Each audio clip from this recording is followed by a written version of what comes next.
They're individualistic. Each cartoonist has his own particular message that he's getting across and has his own particular trademark in terms of his style. It all began with the offbeat EC comics of the 50s. Today, they're collector's items. In the 60s, the likes of R. Crumb captured a generation. This whole spontaneous thing occurred with the psychedelic posters, with the whole drug culture, with the whole idea of free love. This whole counterculture sprung up, and underground comics were an integral part of this. Today, undergrounds are experiencing a resurgence, reflecting the lifestyle of the 80s. So you don't get cops hitting hippies in the head so much anymore. Those themes are past. But you do get punks getting hit in the head by cops. So you get whatever's going on in life. Comics are very current that way. Spain Rodriguez is the Andy Warhol of underground comics. He began drawing in the 60s.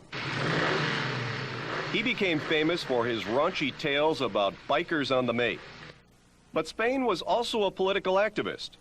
And now he's drawing a series about Lily Litvak, a female Russian pilot who fought the Nazis, but who's unknown in the West because she was a communist.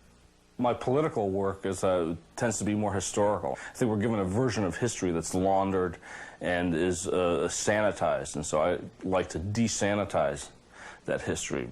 Spain doesn't earn much of a living drawing underground comics, but he does it anyway, for the love of the art.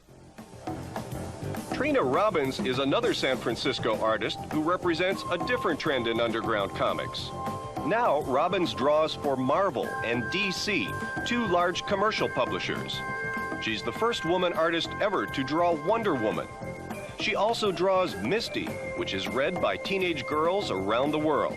This is Misty. This is a TV studio. Robbins relishes her new role above ground. She also enjoys making a living.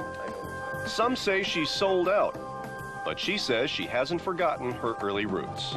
And I certainly haven't forgotten my political commitment. I'll never lose that, or my feminist commitment. And what I put in Misty is, of course I'm not heavy political, but I've got teenage girls who want to be something when they grow up rather than just wives and mothers. From art to politics, the underground is still a fertile field for artists. Where it's headed next is anyone's guess. Ew, weirdo!